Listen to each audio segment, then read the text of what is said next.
अगर मैं आपसे बोलूँ कि जावास्क्रिप्ट भी बिल्कुल इंसान की तरह डिसीजन लेती है, अगर बारिश हो तो अम्ब्रेला ले जाओ, अगर एग्ज़ाम में 90% से ऊपर आए तो डिस्टिंक्शन, और अगर संडे हो तो अलार्म ही मत लगाओ।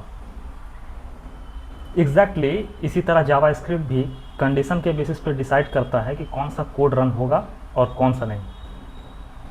अगर आप इफ़, इल्स और स्विच समझ आ गया ना, तो आप login system, form validation, games और रियल वर्ल्ड एप्लीकेशन कैसे बनते हैं ये आप समझ जाओगे। तो चलिए शुरू करते हैं। 100 डेज जावास्क्रिप्ट चैलेंज का आज डे 6 है, और आज का जो हमारा टॉपिक है वो है जावास्क्रिप्ट कंडीशनल स्टेटमेंट।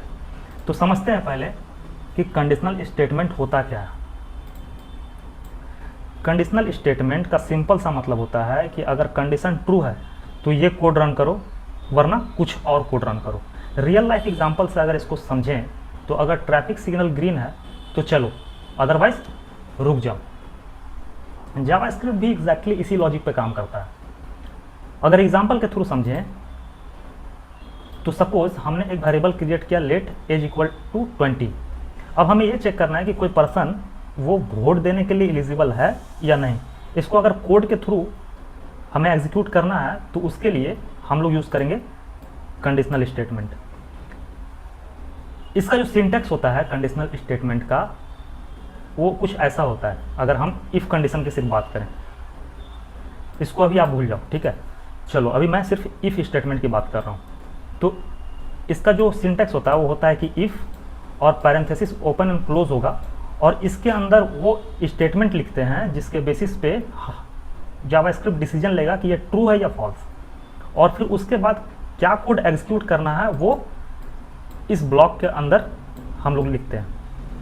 तो अगर ट्रू होगा तो इस ब्लॉक के अंदर का कोड एग्जीक्यूट करेगा, लेकिन ये भी तो हो सकता है कि ये फॉल्स हो, ये स्टेटमेंट गलत हो, तो उस केस में इल्स वाला ब्लॉक एग्जीक्यूट करेगा। चलिए ठीक है, अभी इसको हम लोग ब्रेक डाउन करते हैं छोटे छोटे पार्ट्स में। जैसे इफ़ लिखा हमने और यहाँ पर फिर स्टेटमेंट लिखा, क्या age greater than equal to 18, ये कंडीशन है। इसी बेसिस पे जावास्क्रिप्ट जब कोड एग्जीक्यूट होगा तो जावास्क्रिप्ट इसी बेसिस पे डिसीजन लेगा कि ये जो स्टेटमेंट है ये सही है, ट्रू है या फॉल्स है। अगर ट्रू हुआ तो ट्रू वाला ब्लॉक एग्जीक्यूट करेगा, और अगर फॉल्स हुआ तो फॉल्स वाला ब्लॉक एग्जीक्यूट करेगा। वही मैंने यहाँ पर लिखा है कि एग्जीक्यूट इफ़ ट्रू, तो क्या एग्जीक्यूट करेगा, एलिजिबल टू वोट। अगर फॉल्स हुआ तो क्या एग्जीक्यूट करेगा, not eligible, execute if false. ठीक है, चलिए अभी पहले हम लोग समझेंगे इफ स्टेटमेंट, सिर्फ इफ स्टेटमेंट। एक होता है इफ स्टेटमेंट, एक होता है इफ इल्स स्टेटमेंट, एक होता है इल्स इफ स्टेटमेंट। समझेंगे इसको, हम लोग प्रैक्टिकल भी करके देखेंगे सारा कुछ। पहले अभी सिर्फ फोकस करते हैं हम लोग इफ स्टेटमेंट पे कि इफ स्टेटमेंट होता क्या है। इफ कंडीशन का मतलब होता है कि जावास्क्रिप्ट सबसे पहले कंडीशन को चेक करेगा। अब कंडीशन ट्रू हुआ तो जावास्क्रिप्ट उस ब्लॉक को एग्जीक्यूट करेगा जो ट्रू है।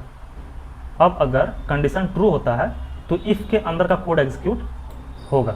अगर फॉल्स हुआ तो कोड स्किप हो जाएगा, क्योंकि इफ के बाद हमने कुछ लिखा नहीं है। वो कोड के थ्रू हम लोग समझेंगे क्या मैं कहना चाह रहा हूँ। अगर प्रैक्टिकल देखेंगे तब उस समय आपको क्लियर हो जाएगा, ठीक है। उसके बाद ये जो करली ब्रैकेट है इसको बोलते हैं कोड ब्लॉक या करली ब्रेसेस। इसके अंदर का वो कोड लिखते हैं जो सिर्फ कंडीशन ट्रू होने पर चलना चाहिए या फॉल्स होने के बाद चलना चाहिए, ठीक है। अभी पहले हम लोग एक एग्जाम्पल के थ्रू इसको देखते हैं। हम लोग पहले इफ स्टेटमेंट को, फिर बात करेंगे इफ एल्स स्टेटमेंट का। चलिए सपोज हमारे पास एक वेरिएबल है लेट एज इक्वल टू 28, ठीक है। अब हमें चेक करना है कि ये एलिजिबल है वोट देने के लिए या नहीं।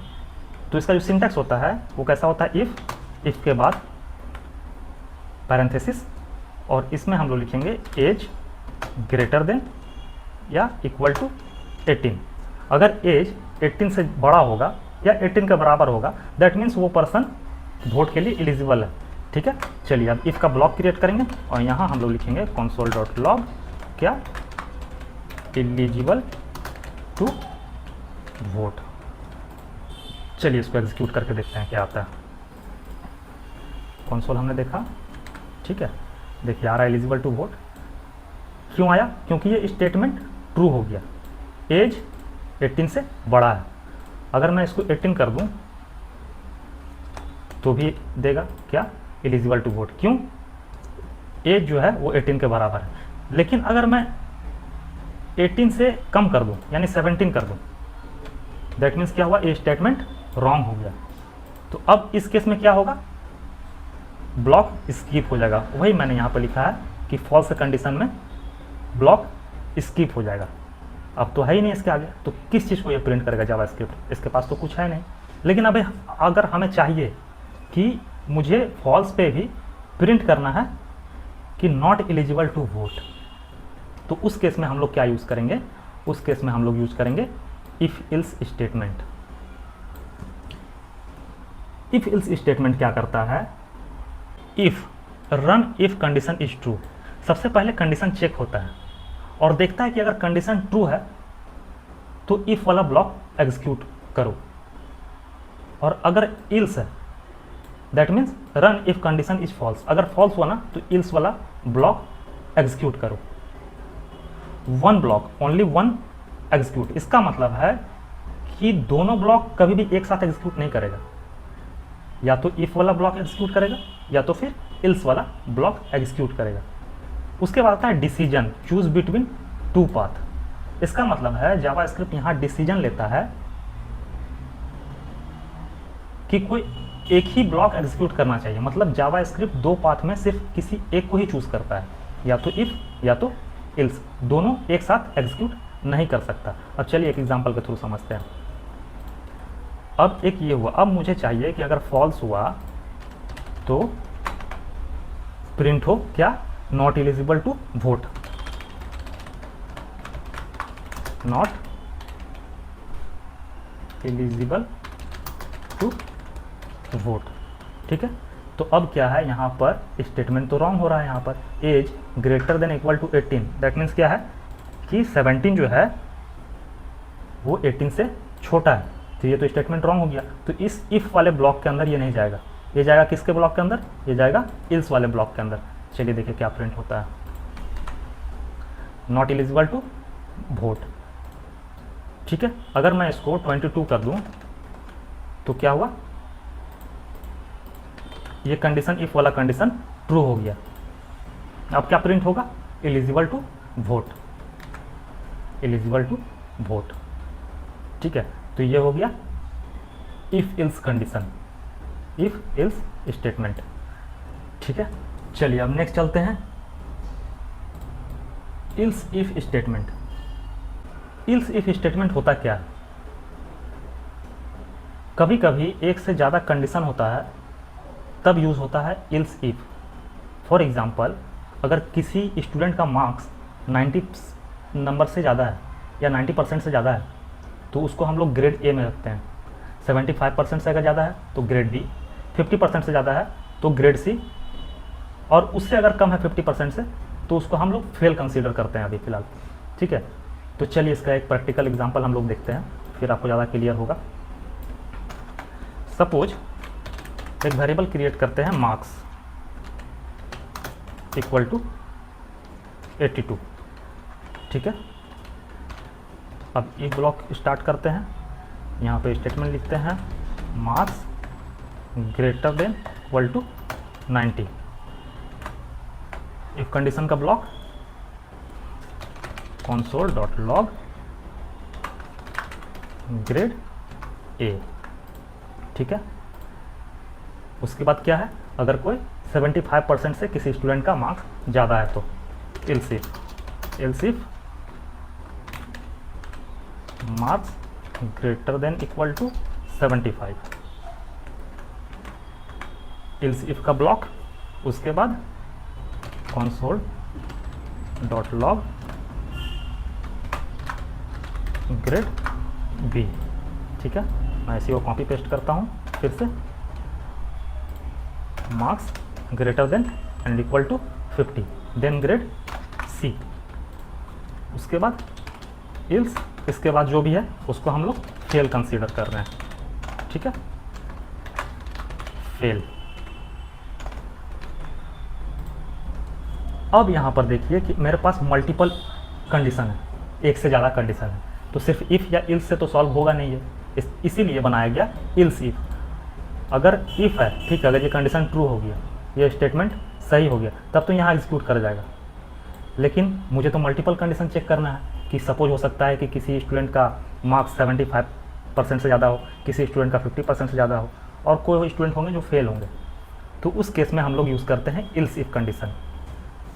तो यहाँ पर क्या है, मार्क्स 82 है, दैट मीन्स क्या हुआ, 90 से, ये जो मार्क्स है ये 90 से कम है, तो ये ब्लॉक एग्जीक्यूट नहीं करेगा क्योंकि ये स्टेटमेंट ट्रू नहीं है, फॉल्स हो गया ये। तो किस में चेक करेगा, फिर इल्स इफ वाले स्टेटमेंट चेक करेगा। मार्क्स क्या ग्रेटर देन 75 है, ग्रेटर देन इक्वल टू, तो दैट मीन्स क्या हुआ, ये ट्रू है, तो ये वाला ब्लॉक एग्जीक्यूट कर जाएगा। ठीक है, चलिए इसको देखते हैं रन करके। देखिए ग्रेड बी, ठीक है। अब सपोज हम लोग क्या करते हैं, इसको 50 से ज़्यादा और 75 से कम, तो इसको हम लोग 60 कर देते हैं। अब क्या प्रिंट होगा, ग्रेड सी, ग्रेड सी, ठीक है। तो ये होता है इल्स इफ स्टेटमेंट।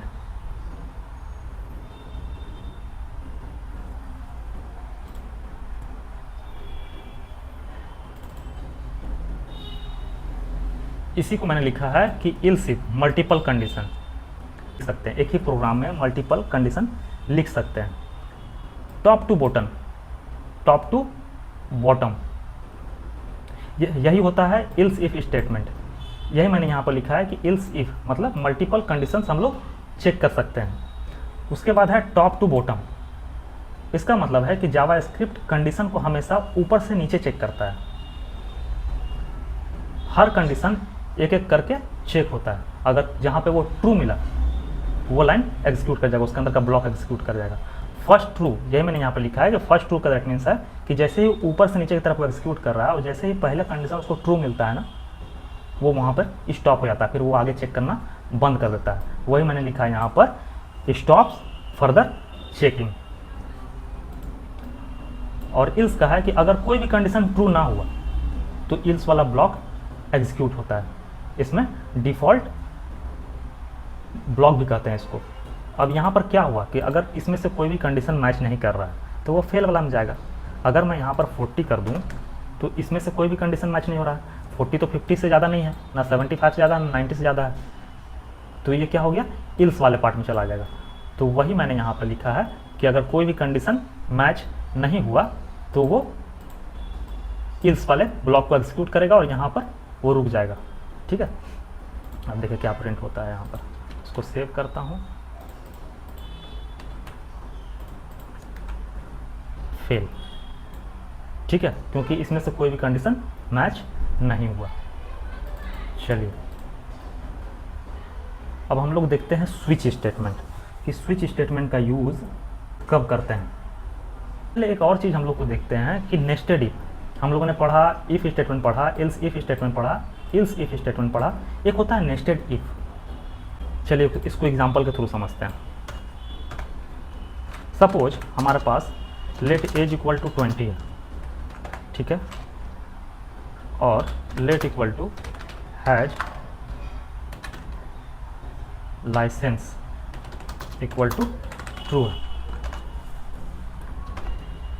अब मुझे ये चेक करना है कि जिस भी पर्सन का एज 18 से ज़्यादा है क्या उसके पास लाइसेंस है या नहीं, ये कंडीशन है। तो ये कैसे होगा, देखिए दिखाता हूँ, ध्यान से देखिएगा।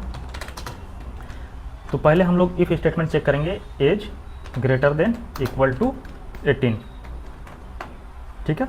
अगर है तब तो ये वोट के लिए एलिजिबल होगा, या हम इसका चेक करेंगे क्या इसके पास लाइसेंस है या नहीं। जिसका बिलो 18 है उसके पास तो एलिजिबिलिटी होगी ही नहीं, वो अंडर एज है। तो इसको क्या करते हैं हम लोग, इल्स वाले पार्ट में डाल देते हैं, और यहाँ हम लोग लिख देते हैं console.log अंडर एज, ठीक है। लेकिन अगर ट्रू हुआ स्टेटमेंट तो फिर इफ़ वाले ब्लॉक के अंदर जाएगा, और इसके अंदर हम लोग यूज़ करेंगे फिर से इफ़ कंडीशन। क्या, हैज लाइसेंस, इसके पास है, अगर है तो इफ़ वाला ब्लॉक एग्जीक्यूट करेगा। अब क्या प्रिंट करेगा, console.log यू कैन ड्राइव। अगर नहीं हुआ तो फिर इल्स वाला पार्ट एग्जीक्यूट करेगा, console.log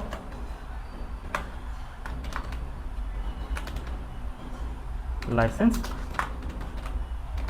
रिक्वायर्ड। ठीक है, तो इसी को कहते हैं नेस्टेड इफ। एक इफ क्रिएट हुआ और उसके अंदर फिर से हमने एक इफ एल्स कंडीशन लिखा, तो ये नेस्टेड हो गया ना। एक इफ के अंदर फिर से हमने इफ लिखा, तो इसी को कहते हैं नेस्टेड इफ। तो यहाँ पर ये कंडीशन ट्रू हुआ, जब ये चेक हो गया कि हाँ ये कंडीशन सही है, तो फिर से यहाँ चेक हो रहा है क्या उसके पास लाइसेंस है। अगर लाइसेंस है तो you can drive, otherwise license required. चलिए चेक करते हैं इसको। देखिए यू कैन ड्राइव है ना, क्यों? क्योंकि एज जो है वो 18 से बड़ा है, और यहाँ पर हैज़ लाइसेंस मैंने ट्रू लिखा। अगर मैं फॉल्स कर दूँ इसको तो क्या प्रिंट होगा? License required. क्यों? क्योंकि भले ही इसका एज ग्रेटर देन है 18, लेकिन क्या हुआ कि जब इस ब्लॉक के अंदर गया तो फिर इसको मिल रहा है यहाँ पर हैज़ लाइसेंस फॉल, तो ये वाला तो ब्लॉक एग्जीक्यूट करेगा ही नहीं, फॉल्स वाला, फिर एग्जीक्यूट करेगा इल्स का पार्ट। ठीक है, चलिए अब इसके बाद हम लोग चलते हैं स्विच कंडीशन की तरफ। ठीक है, स्विच स्टेटमेंट क्या होता है? स्विच स्टेटमेंट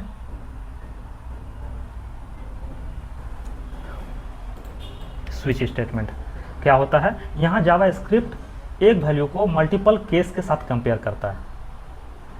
ठीक है, स्विच सिर्फ एग्जैक्ट मैचिंग वैल्यू को चेक करता है कि क्या वो वैल्यू मैच हो रहा है। जिस केस की वैल्यू मैच होती है ना, वही केस एग्जीक्यूट होगा, उसके अलावा कुछ नहीं होगा। वही मैंने यहाँ पर लिखा है, मैचिंग केस। और जब हम लोग स्विच यूज़ करते हैं ना, तो उसके साथ साथ हमें एक उसके बाद ब्रेक लिखना जरूरी है। क्यों? क्योंकि कोड एग्जीक्यूट होने के बाद ब्रेक स्विच से बाहर निकाल देता है, मतलब अब वो लूप चलता है, कोड को चेक नहीं करता है कि हाँ अब ये कंडीशन मेरे को यहाँ मिल गया, अब कोड यहाँ एग्जीक्यूट होना बंद हो जाओ। वही लिखा मैंने, स्टॉप एग्जीक्यूशन। और अगर कोई भी कंडीशन मैच नहीं हुआ ना, तो हम लोग उसके बाद लिखते हैं डिफ़ॉल्ट, कि अगर कोई भी कंडीशन मैच नहीं हो रहा है तो डिफ़ॉल्ट वाला कंडीशन एग्जीक्यूट कर दो, कि अगर कोई भी कैश मैच ना करे तो डिफ़ॉल्ट एग्जीक्यूट कर दो। ये स्विच का फॉल बैक या डिफ़ॉल्ट ब्लॉक होता है। चलिए इसको एक एग्जांपल के थ्रू हम लोग समझते हैं। और वीडियो आप लोग को अच्छा लग रहा है तो वीडियो को लाइक करो, सब्सक्राइब करो, और ऐसे ही वीडियो आप लोगों को कंटिन्यू मिलते रहेगा। आपके सारे जितने भी डाउट्स हैं ना क्लियर हो जाएगा। जावा स्क्रिप्ट, रिएक्ट.जेएस, नेक्स्ट.जेएस, नोड से रिलेटेड सारा वीडियो क्लियर हो जाएगा। ठीक है, और कुछ डाउट है तो आप नीचे कमेंट भी कर सकते हो। चलो अभी देखते हैं हम लोग स्विच केस क्या होता है। स्विच केस बेसिकली बहुत सारी वैल्यू को कंपेयर करने के लिए हम लोग यूज़ करते हैं। ठीक है, चलिए हमारे पास एक सपोज कांस्टेंट एक वेरिएबल है, लेट डे इक्वल टू 3। ठीक है, अब स्विच का जो सिंटेक्स होता है ना, वो कुछ इस टाइप से होता है।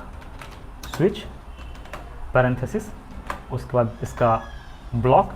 अब यहाँ पर हम लिखेंगे केस 1। ठीक है, केस 1 console.log या मंडे।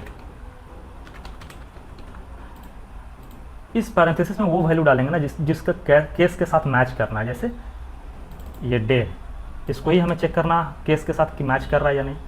ठीक है, तो हमने केस 1 लिखा, अगर केस 1 मैच किया तो क्या प्रिंट होगा? मंडे।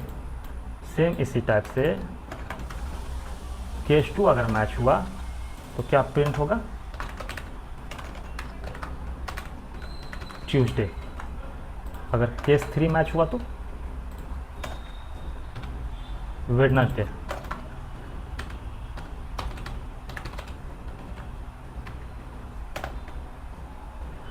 ठीक है, अगर इनमें से कोई भी मैच नहीं किया तो एक डिफ़ॉल्ट वैल्यू, मैंने यहाँ बताया था ना कि एक डिफ़ॉल्ट वैल्यू होता है कि अगर कुछ भी इसमें से कंडीशन मैच नहीं हुआ तो कोड डिफ़ॉल्ट वाले वैल्यू को एग्जीक्यूट करेगा।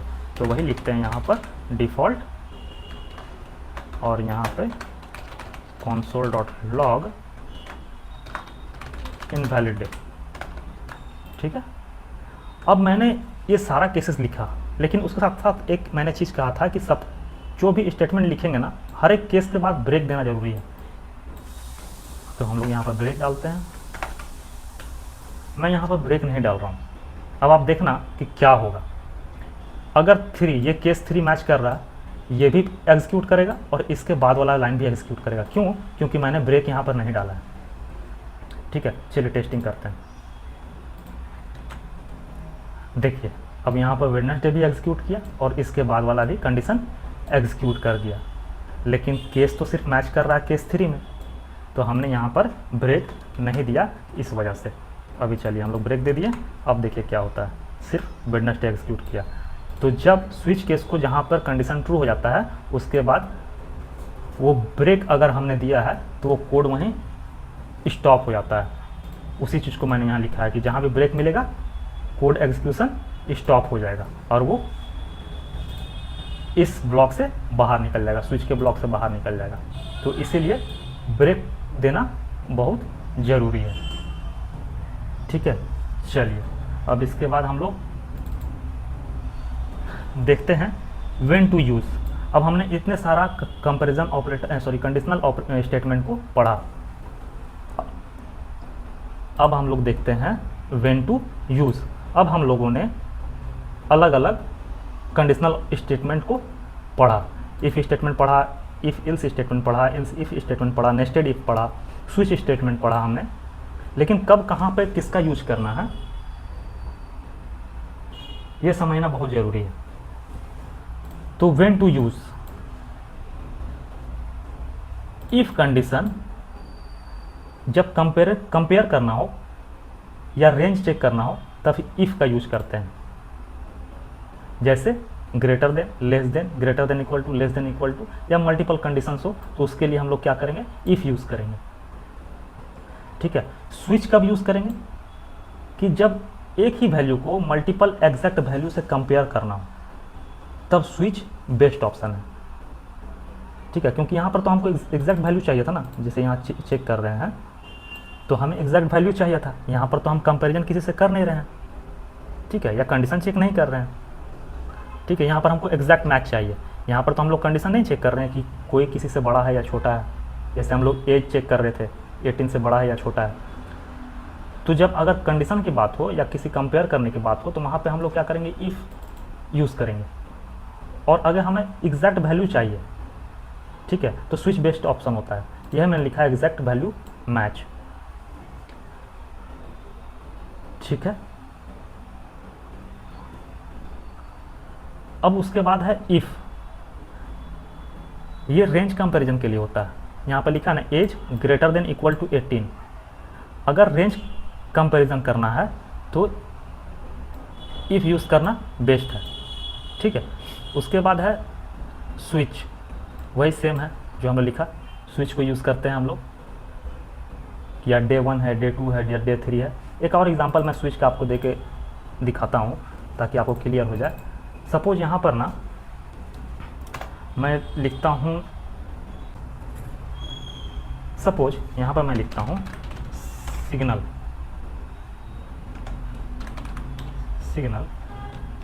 Equal to red.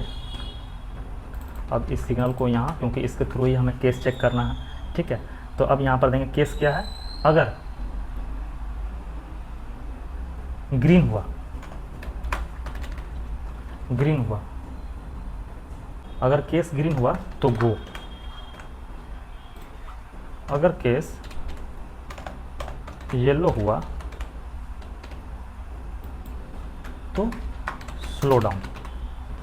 ठीक है, अगर केस रेड हुआ तो स्टॉप,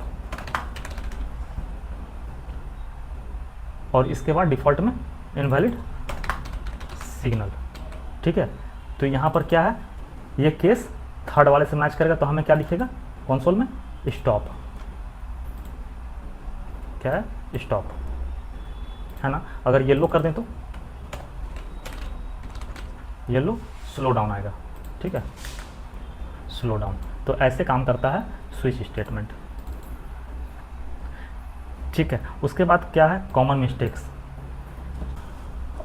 अब देखते हैं कि बिगिनर की सबसे कॉमन मिस्टेक्स होते क्या हैं। ये है असाइनमेंट ऑपरेटर। ये वैल्यू असाइन करता है, ना कि कंपैरिजन करता है, तो हमें इसका यूज़ बिल्कुल नहीं करना है। ये क्या है, डबल इक्वल टू या ट्रिपल इक्वल टू। कंपैरिजन के लिए डबल इक्वल टू या ट्रिपल इक्वल टू यूज़ करते हैं। ट्रिपल इक्वल टू ज़्यादा रिकमेंडेड है क्योंकि ये वैल्यू के साथ साथ ना उसका टाइप भी चेक करता है, ठीक है। उसके बाद क्या है मिस्टेक, नो ब्रेक। आपने देखा था ना जब मैंने यहाँ पर अगर मैं ब्रेक रिमूव करता हूँ तो ये भी एग्जीक्यूट करता है, साथ साथ इसके बाद वाला भी केस एग्जीक्यूट करता है। तो हमें ब्रेक देना इम्पॉर्टेंट है, ठीक है। ये क्या करता है ब्रेक, कि अगर स्विच में ब्रेक नहीं लगाया ना तो नेक्स्ट केस भी एग्जीक्यूट हो जाता है। इससे फॉल थ्रू कहते हैं, इसको फॉल थ्रू कहा जाता है। उसके बाद क्या है, wrong order. Check conditions carefully. Condition का ऑर्डर भी इंपॉर्टेंट होता है। अगर ऊपर वाली कंडीशन ही हमेशा अगर ट्रू होगा ना तो नीचे वाला कोड कभी एग्जीक्यूट ही नहीं होगा। तो हमेशा कंडीशन को स्पेसिफिक और जनरल या लॉजिकली सही ऑर्डर में लिखना बहुत ज़रूरी है, ठीक है। उसके बाद क्या है, क्विक रूल, जो मैंने ऊपर बताया कि use if when checking condition और रेंज, ठीक है। तो कंडीशन या रेंज चेक करना तो हम लोग हमेशा इफ़ का यूज़ करेंगे। Use ills for the alternative path, अगर हमें फॉल्स एग्जीक्यूट करना है तो उसके लिए हम लोग इल्स यूज़ करेंगे। Else if for multiple condition, अगर मल्टीपल कंडीशन चेक करना है ना तो उसके लिए हम लोग इल्स इफ यूज़ करेंगे। And switch when comparing one value against multiple exact cases, always use break inside switch to stop execution. अगर हमें मल्टीपल वैल्यू को कंपेरिजन करना है ना और हमें एग्जैक्ट वैल्यू चाहिए तो उसके लिए हम लोग स्विच यूज़ करेंगे और उसके साथ साथ क्या देंगे, ब्रेक। क्यों, क्योंकि जहाँ ब्रेक मिल जाता है उसका तो का कोड एग्जीक्यूट नहीं करता है अगर वो ट्रू रहा तो, ठीक है। चलिए, बहुत सारी चीज़ें पढ़ी हमने। अब उसके बाद हम लोग क्या करते हैं, quick revision. If execute when condition is true. If हमेशा कहाँ एग्जीक्यूट करता है, जब कंडीशन ट्रू होता है। इल्स कब एग्जीक्यूट करता है, जब कंडीशन फॉल्स होता है। इल्स इफ मल्टीपल कंडीशन, हमें जहाँ मल्टीपल कंडीशन लिखना है वहाँ पर हम लोग क्या यूज़ करेंगे, इल्स इफ, ठीक है। स्विच एग्जैक्ट वैल्यू मैचिंग, तो स्विच हमें कहाँ यूज़ करना है, जहाँ वैल्यू का हमको एग्जैक्ट मैचिंग चाहिए, ठीक है। Break stop switch execution, break का यूज़ करना है क्योंकि ये स्विच का एग्जीक्यूशन को स्टॉप कर देता है। उसके बाद यूज़ डबल इक्वल टू या triple equal to for comparison, not assignment operator. हमें असाइनमेंट ऑपरेटर नहीं यूज़ करना है, हमें क्या करना है, डबल इक्वल टू या ट्रिपल इक्वल टू, ठीक है। तो चलिए, आज के लिए बस इतना ही। वीडियो अच्छा लगा हो वीडियो को लाइक करिए, चैनल को सब्सक्राइब करिए ऐसे ही वीडियो के लिए, और मिलते हैं नेक्स्ट वीडियो में। तब तक के लिए गुड बाय।